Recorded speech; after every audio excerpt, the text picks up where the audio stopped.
Congressman Krishnamoorthi, thank you for giving us your time on ITV Gold. I hope you're doing well today. Hey, thank you so much. Of course, we have you today. I have a lot of questions, so let's go right into it. One of the biggest things that I want to talk to you about just beginning this interview is the NOVID Act, Nullifying Opportunities for Variants to Infect and Decimate Act. This act is trying to reduce the transmission of coronavirus across the globe by providing vaccines. It's a $34 billion program, which is promising to deliver about 8 billion vaccine doses. My first question to you is, why does the United States have to be the nation that has to start this effort? Well, thank you for the question. As you know, we are not done with this pandemic, even though a lot of people in the United States have been vaccinated, as well as people in certain other countries. The vast majority of the world's inhabitants have not been vaccinated. And therefore, because COVID still exists, it's a threat to everyone everywhere. And so that's why we have to get everyone vaccinated. And I've proposed this program because I believe that the US is indispensable and is really the only power that can actually make this happen.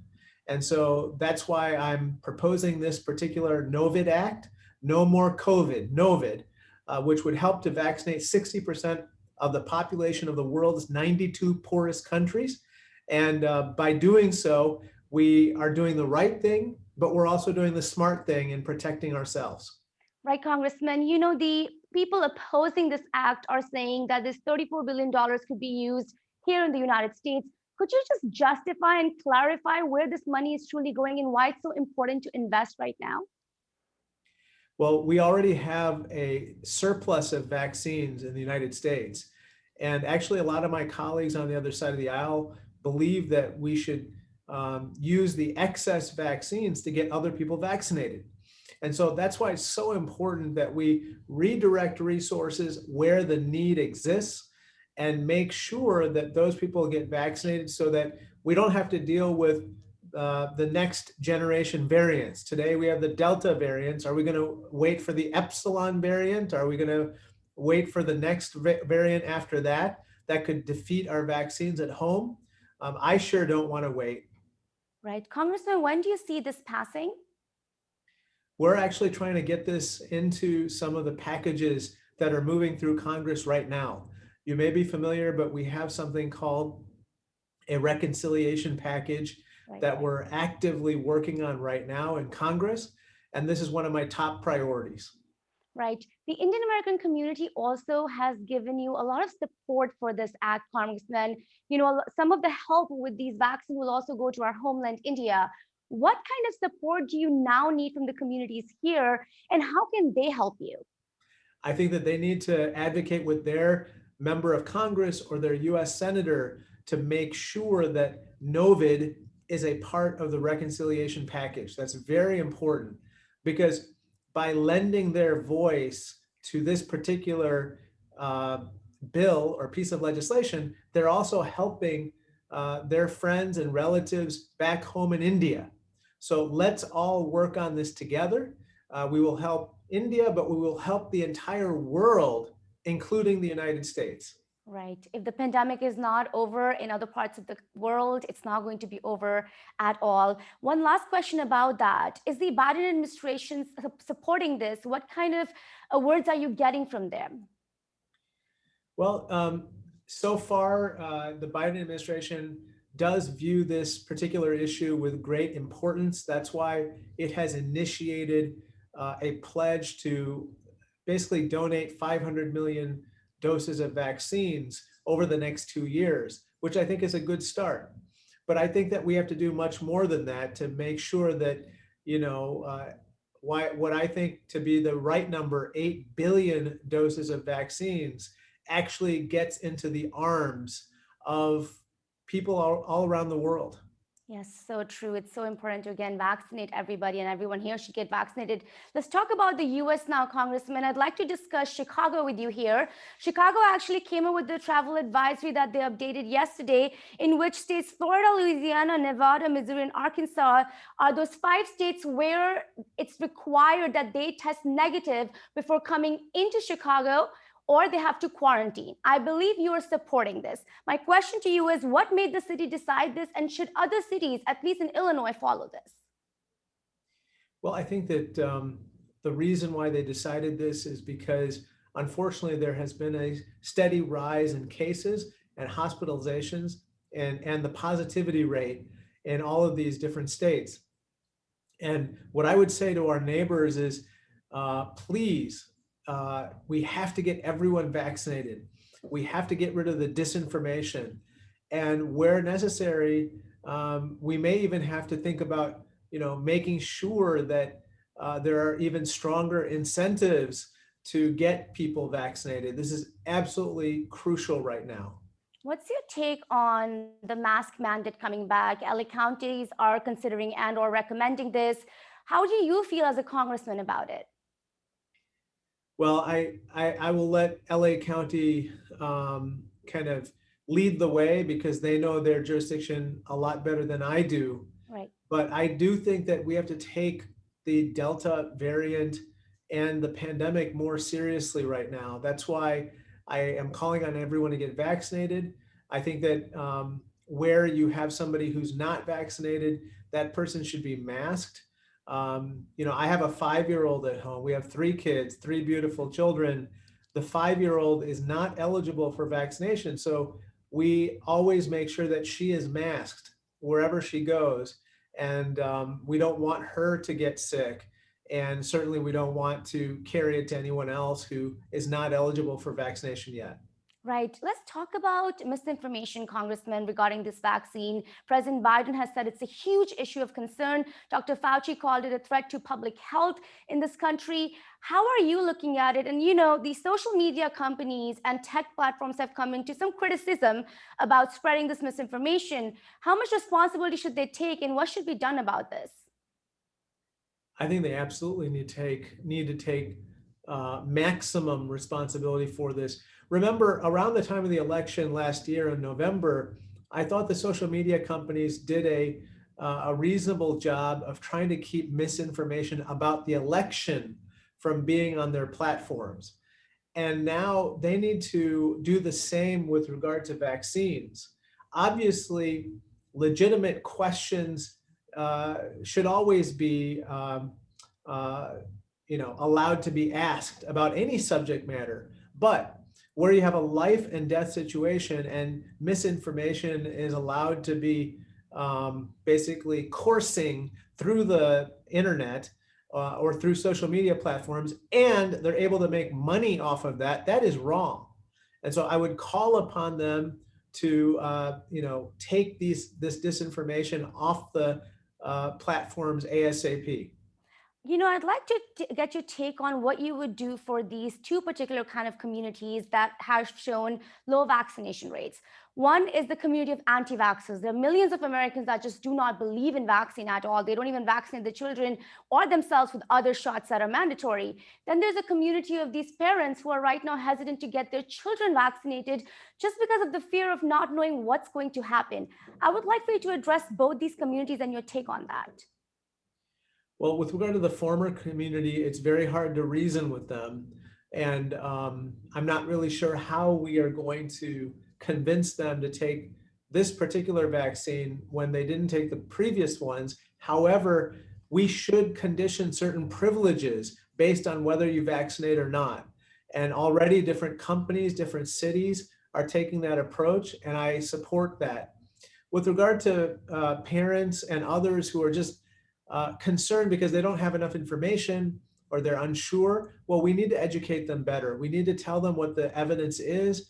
We need to be more cognizant that it's not that they don't want to take the vaccine, but they just want more reassurance that it's safe and effective for themselves and perhaps their children. And so what I would encourage is, rather than politicians spreading this information. I think that it's better for people within the community, their medical professionals, their religious figures, others that they trust to be leading the charge, and for people like me to support them. Right. Are you somewhat content by the Biden administration's programs that they're trying to do to really push these vaccinations across the nation? Well, I'd like to see more. I think that Joe Biden has done a tremendous job of getting us to the point where I believe it's 68% or greater of all adults are vaccinated, and more than half the population is vaccinated.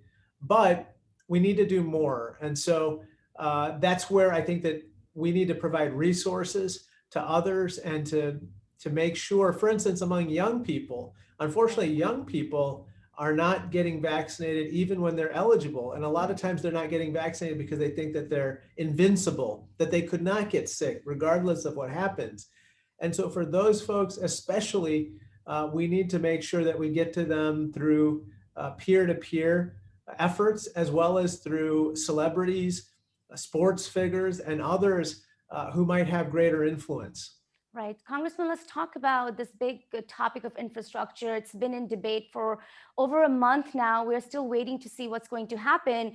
You know, on infrastructure, you have said, quote, infrastructure is a bipartisan issue. Every American would benefit from improved roads, highways, and bridges.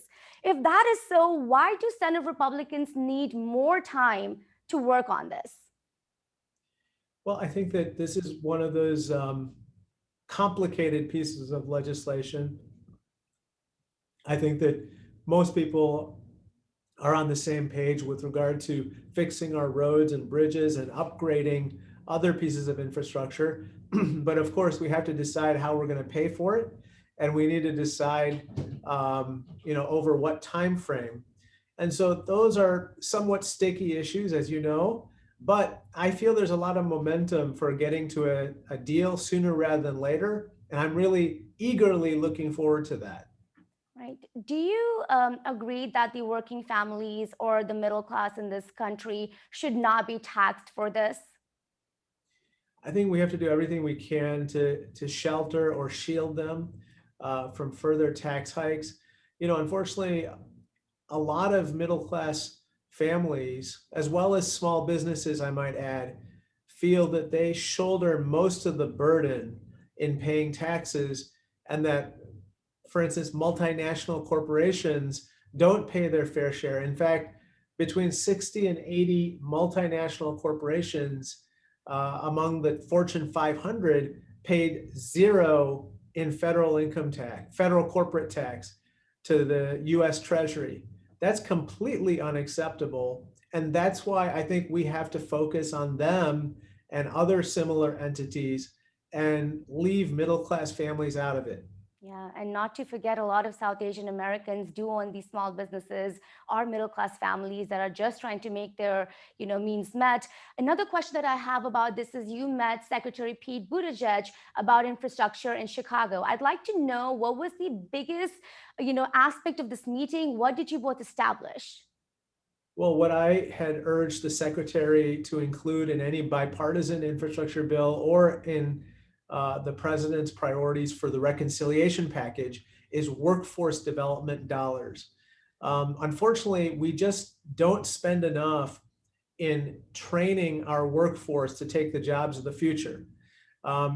Your audience may know this, but only 1/3 of Americans have a four-year college degree. 2/3 do not. There are 9.5 million job openings today. And so if we want those 2/3 of Americans, and for that matter, all Americans, to be able to take those jobs, as well as the jobs created through the infrastructure package, we have to provide them with the skills-based education necessary to have the skills to take those jobs. And that's where I am urging Secretary Buttigieg, as well as the Biden administration and all my colleagues, to include a significant package of workforce development money to invest in people so that these people can take those jobs that are created through legislation. Two more questions left for you, Congressman. Do you think President Trump is influencing Senate Republicans on this infrastructure issue? Yes, I think that he's trying to persuade them in the right way to get on the same page and get this passed. This is crucial. And, Joe Biden is the type of person who is well liked. And he's also well known among Senate Republicans because he was among them. And so I'm really glad that we have Joe Biden at the helm right now. Right. And my last question to you is, it was your birthday on Monday, so happy belated birthday from our entire team, Congressman. I'd just like to know, what are your hopes for yourself and for your office for this year? What do you hope to establish the most? Oh, you're so kind to even mention that. Thank you so much. I think my biggest hope is that everybody becomes healthy, and that we stay healthy, and that we can kind of climb the economic ladder together in the year ahead. I think those are my two greatest hopes because, I know so many people have been touched by COVID. So many people in India have been touched. My own family back in India has been touched. And so this is a worldwide moment of remembrance, but also hope, where we can work together to keep everyone safe and prosperous. Yes, I love the positive view of life here. Thank you so much for your time on ITV Gold, Congressman Raja Krishnamoorthi. It was a pleasure having you. Thank you so much, and God bless. Thank you.